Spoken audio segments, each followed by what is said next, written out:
I won this year's Sports Picks. He's Mike Brenner. I'm Peter Loshak. This is the MLB Odds Couple show for Friday, August 5th. Mike Brenner, we got Jordan Sharp calling in. We got a full slate of 15 games. All of them had overnight lines. So this might be a long let's not get ahead of ourselves for real, Pistol Pete. Credit where credit's due. High five. You're kicking ass. You're taking names, kicking ass. You're doing your job. You said you lock in on the second half. Yeah, that is absolutely true. So let's throw up the record. It's crazy because when you get into an abyss, it's so hard to get out. I'm up like 5 or 6 units since August, but at the end of July, I had like a few losing days. Then I had that one huge 0-8 day, and now you're in a hole of 15, 17 units. It's amazing what one solid or two solid days can do. And what 2 bad days can do. And I looked like I was finally going to have a nice 2-0 day, but ninth inning, the A's come all, and get the win. But that's all right, Pistol Pete, because I'm feeding off of your energy, baby. All right, well, for real. Here we go. Hopefully, I'll have some winners today. I was feeling physically good last night, which might be sometimes can be a bad sign in my handicapping. I'm better at handicapping when I'm feeling sick. But Jordan Sharp and Colin, let's just run down.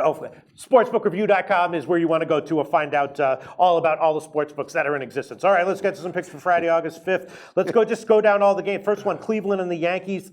Cleveland second half. Finally got a win. Yeah, we don't have any of the second half odds right now, so I'm going to have to go blind on some of these second halves. So I want them set. Cleveland on the second half. Hell, you were blind a month and a half ago. Yeah, Cleveland second half is one of the ones that I was leaning towards. Probably be about 120, 130 Isn't or so. Tomlin back on the mound? Yes, Tomlin against Pineda, and the Yankees. They looked good his last 3. Yes, he's very up and down. Who knows what we're going to get from him? But it just feels like the Yankees. What's your take? You have anything? I was going to pull the trigger on Cleveland because they got that win, thinking they would springboard back. But the Yankees are just quiet killers right now. Yeah. I just got to stay away right now. Yeah, I can see that. All right, I'm taking Cleveland on the second half. Should be about minus 125, 130. Then we have DeSclafani and Jameson Tyjon for Cincinnati and Pittsburgh. This is a big pitching matchup. Tyjon really figuring it out, right, recently. He's really stepped it up. DeSclafani as well. The rest of that order, though, Pete. Yeah. So are these guys going to be able to hit? I'm leaning towards, I bet at the first 5 innings under. I figured you'd be putting your money on Freehold, New Jersey. No, I don't know. Pittsburgh is, when are they going to wake up? I mean, when McCutchen comes back, that's a sleeping giant right there, right? It is. I can't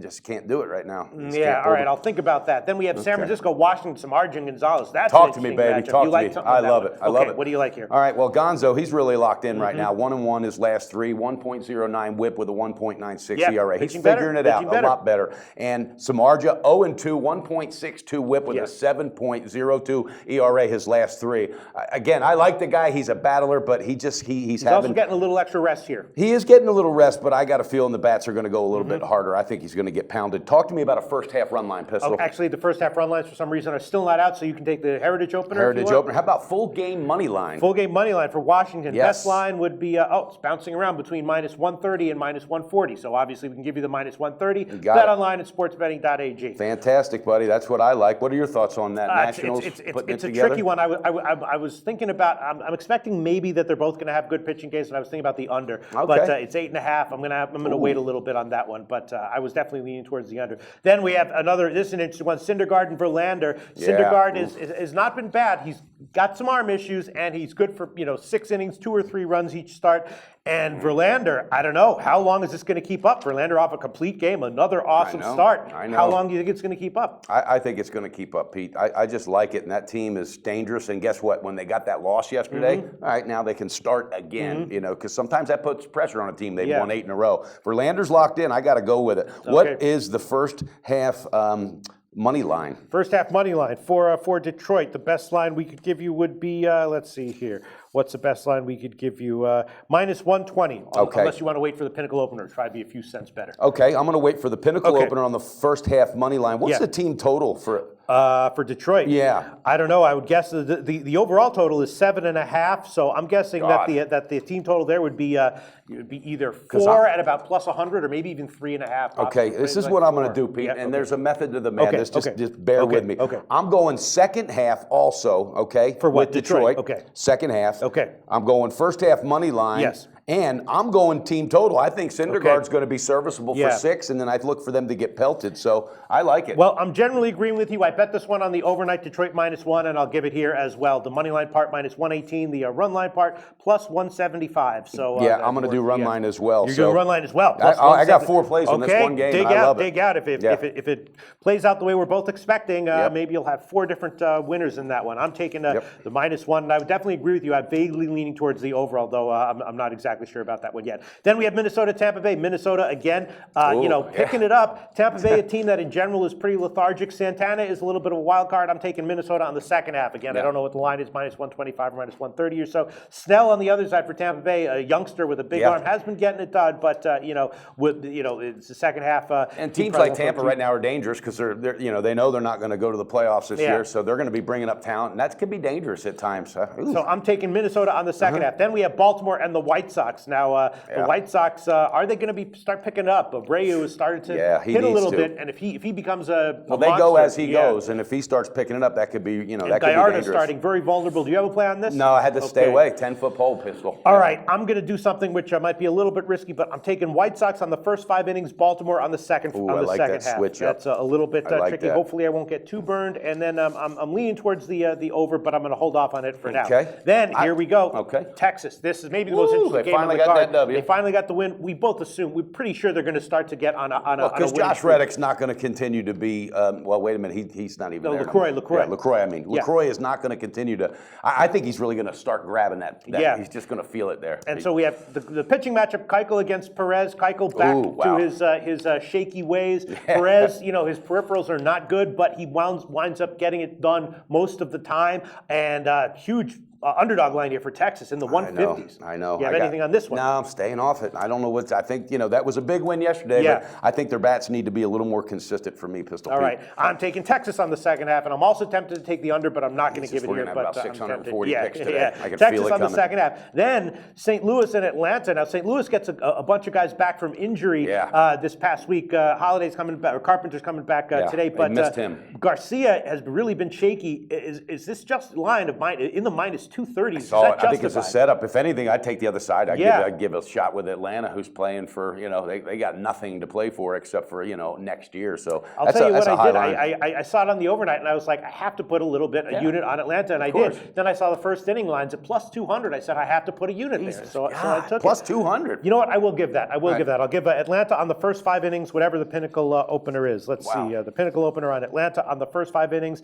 Pete is in the zone, and baby. Then, you know what? I'm also going to give Atlanta on the second half, whatever that one is. So hopefully, the wrath of Dennis is coming down on you, not me. They'll both be dog coming. lines. All right, moving on. Toronto and KC. Liriano making his first start with Toronto. What do you think? I think I need roller skates to keep up with you.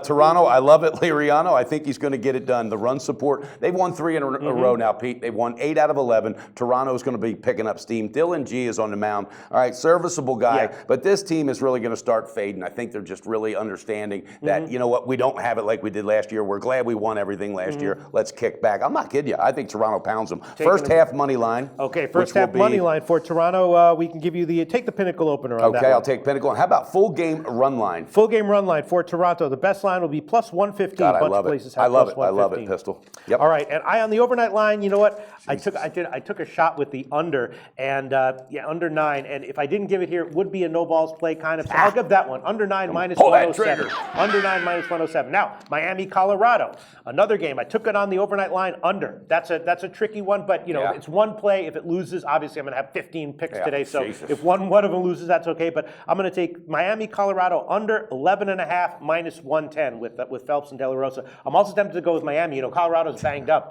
Carlos Gonzalez banged up. Trevor Story out for the year. He's done. Story's replacement is nicked up, so they're a banged up team. Yeah. And I'm tempted to take Miami here, and I will take them on the second half. Bam, Miami on the second half. Another Can't one. Stop them. You can only hope to contain them. I'm almost done here. Now we have the Cubs. I don't know. This is a no-brainer. Actually, this counts as a short circuit, as a brain short circuit. We got another category. Because I love Overton's been getting killed. Bro. 1 and 2, 9.33 is last 3. So the Cubs count as a short circuit play of the day. Do you I'm want all over it. I'm all over it. Give me the first half run line. I guess we'll take Pinnacle. Take the Heritage opener. Yes. Okay. How about full game run line? Full game run line for the Cubs. Not too bad. At Pinnacle, a bunch of places. 120, 125. We can give you minus 116. 116 and team total for the Cubbies. That's an interesting one. That's one I was thinking about as well. I figured you were. The total for this one is 8.5. So you're probably going to wind up taking 4.5. 4.5 or 5 at the most. I like it. We'll give you the Pinnacle one for that. All right, write that one down. All right, now, actually, short circuit of your brain, number 2. Short circuit play. I know what this one is. Felix Hernandez going against Lincecum. Hernandez has struggled a little bit since he's been back, but no one has been struggling more than Lincecum. And I would take Hernandez at 40% over Lincecum at 100% right now, right? Absolutely. Lincecum is not going to be in the majors for much longer. Here we have one more chance to fade him. Are you going to bite? Here's what I'm doing. I'm pulling I love this play. I'm going to go Seattle on the first half run line. Okay, take the Heritage opener. Okay. I'm going to take the Angels on the second half after they get rid of the Lincecum because he's going to get about, I would guess about plus 110 or so on that one. That'd be my and guess. then I'm also, nope, that's it, those two. I'm going first half run line with Seattle, and I'm going the second half with the Angels. Sounds good. Sounds good, Mike Brenner. I'm leaning that way myself. Yeah. And then we have two more games, Boston Dodgers, Philly, San Diego. You have anything to say about either of those? Nothing. Yeah, I'm passing on both of those. All right, so we got all our picks in. Now let's go to Jordan Sharp. Jordan Sharp, you heard all of our thoughts. We got a full slate of games today. What can you tell us to and give our viewers enhanced betting value, even more betting value than what they just got? And Jordan, if you could just name 5 of Pete's picks, I'll send $1,000 to you. Pete's going to town in this one, but you got to ride him while he's hot. Yes, you know? Like, when you say Mike, you can't stop him. You can only hope to contain him. That is Pete Loshak, baby. All right. So what do you have for us, Jordan Sharp? I like where some of you guys are. I like where some of the picks you guys are going tonight. Obviously, I didn't have time to write down all 7,000 of them. But, I think, Pete, you mentioned that you like the under tonight between Tyone and DeSclafani. That's a very good play. I like where you headed on that one. This was kind of a card that I was having a little problems with, so I'm glad you guys kind of talked in and out of some of these. I think I like the no-brainer plays of the day. I think that Lester obviously is easily a very good play. I'm very surprised that you're getting minus 120 on a first-half run line on that game with Overton on the mound. So, yeah, I think there's some good ones on that card. I have a few prop plays tonight that I'm feeling a little good about. The pitching one, though, is the one I need you guys to help me out with here because I can't decide if I like Noah Syndergaard tonight on a strikeout total against the Tigers.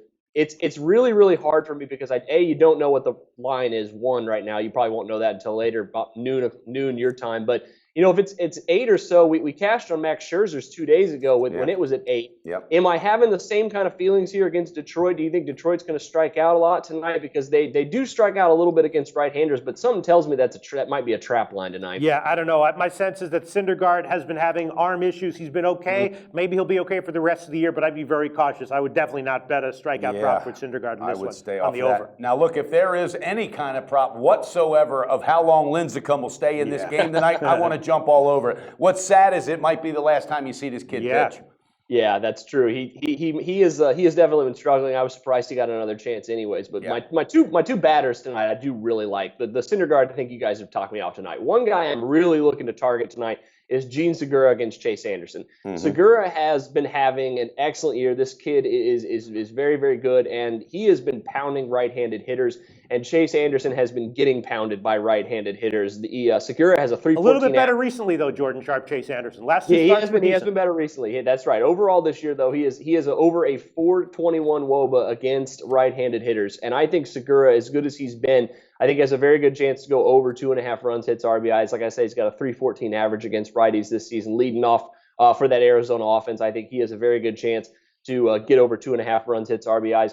Another guy I think is a little bit sneakier tonight, though, that I actually like a little bit more. He's probably my best play on the night. Justin Morneau, the old guy, just keeps getting it done for the Chicago White Sox. He's hit safely in 12 of his last 13, going up against Gallardo tonight, a guy that's going to get, has been getting pounded by left-handers, basically pounded by everybody this year. Lefties own almost a 400 weighted on base percentage against Gallardo this season. Morneau's a career 300 hitter against righties. Excuse me, I said lefties first. Morneau is a lefty. He's going up against a righty Gallardo tonight. He is probably one of my best plays this evening on a runs, hits, RBIs prop. I like that. And that kid is in his zone. When he's locked, he's not a kid anymore. All right, he's battled so much in his personal life with the vertigo, everything else. I love seeing him come back like that. I like it, Jordan. I think you're going to definitely cash on that one, my man. Pistol? Okay, yeah, I'm feeling pretty good about that one. I'd want to wait for the. Don't tell me you found five more picks. What was his pick? Was it a home run prop or what was it? A hits prop? Segura and Morneau over 2.5 runs, hits, RBIs. Yeah. No, I do like it. Definitely for sure. All right, Justin, do you have anything else? I don't. I to my own horn a little bit. Cashed both my plays the other day, 12 and 7 with plus 4 units over about right before the All-Star break. So heating up a little bit. Tail me, baby. All right. Well, it sounds good. At this point in the year, I feel like there's a lot of data, a lot of information that people can use to get a better read on some of the teams than you can in the earlier part of the year. So I'm feeling good about it. And we'll be back this afternoon, Mike Brenner, with a preview of the Saturday card in a few hours. Research before you bet. Be sure to check out SBR Picks for the best game predictions, breakdowns, and much, much more.